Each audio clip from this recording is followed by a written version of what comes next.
नमस्कार, स्वागत है आप सभी का न्यूज एक्सप्रेस में और मैं हूं आपके साथ शाफनी पटनायक। आज हम आपको एक कहानी बताने जा रहे हैं, एक खौफनाक कहानी जो सच्चाई है।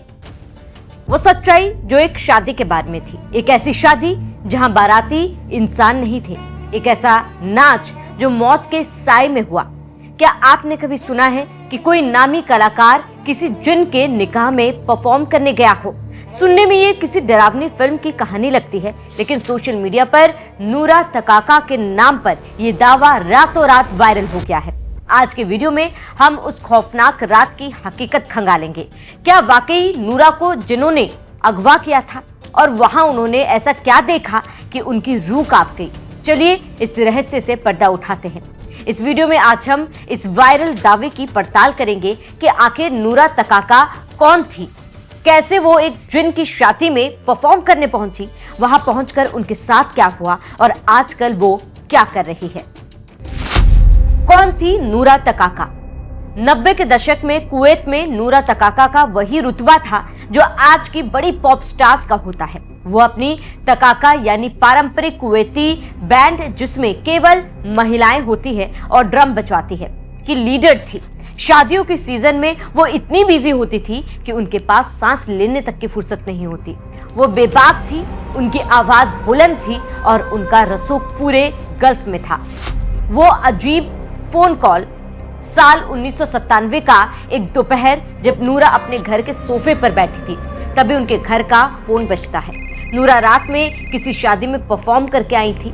थकी हुई सोफे पर बैठी नूरा ने बेमन से लैंडलाइन का हैंडसेट उठाकर अपने कान में लगाती है। दूसरी तरफ से एक अजीब सी आवाज में नूरा को ये भव्य शादी में गाने का न्योता दिया जाता है।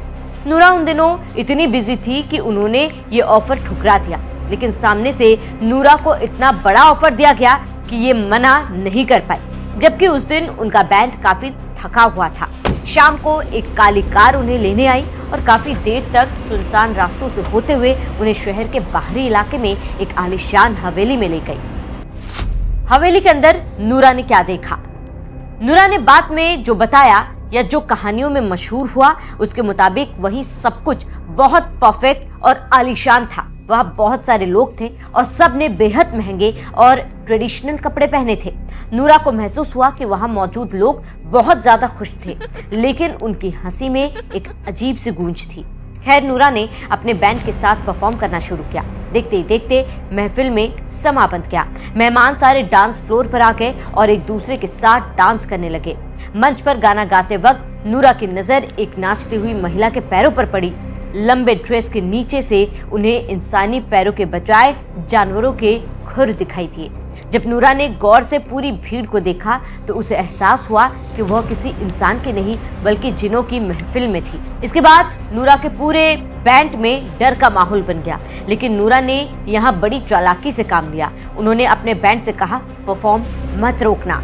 जब अपने बैंड के साथ वहां से भागी नूरा तकाकी।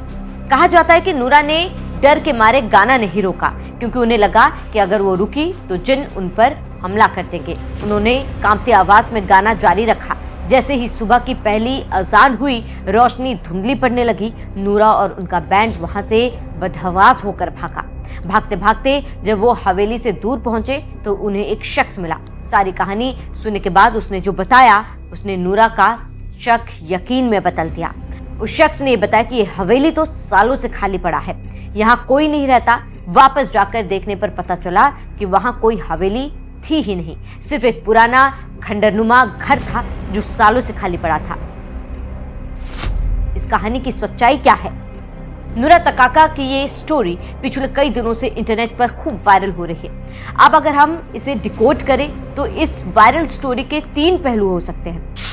पहला, सुपरनैचुरल तर्क। कुवैत समाज में जिन पर गहरा विश्वास है, उनके लिए यह एक रूहानी हकीकत है। पहलू, मानसिक दबाव तर्क। नूरा उस समय बहुत व्यस्त थी, हो सकता है काम के बोझ और थकान की वजह से इन्हें हेलुसिनेशन हुआ हो।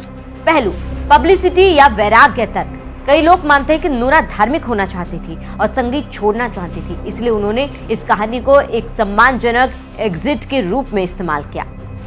आज कहाँ है नूरा? उस घटना के अगले ही दिन नूरा ने अपना बैंड भंग कर दिया। उन्होंने कीमती इंस्ट्रूमेंट्स तोड़ दिए और ये ऐलान किया कि वो अब कभी नहीं गाएंगी। उन्होंने अपनी पूरी जिंदगी इबादत में गुजार दी।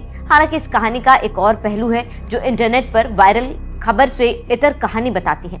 कई सोर्स इसे एक काल्पनिक लोक कथा मानते हैं। नूरा तकाका की कहानी का मूल सोर्स 1990 के दशक की कुवैती पत्रिका अल जरीमा को माना जाता है, जिसमें ये सारी बातें लिखी गई थी। ये मैगजीन अपराध और रहस्यमय कहानियों के लिए जानी जाती है। इस कहानी के पब्लिक होने के बाद जब यह बहुत फेमस हुई, उस वक्त मैगजीन के संपादक ने साफ किया था कि यह एक काल्पनिक शहरी किंवदंती यानी अर्बन लेजेंड थी।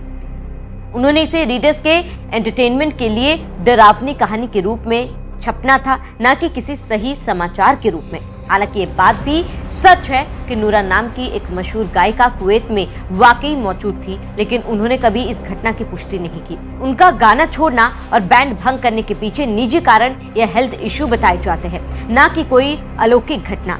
दस्तावेज भले ना हो, लेकिन नूरा की खामोशी इस कहानी का सबसे बड़ा सबूत माना जाता है।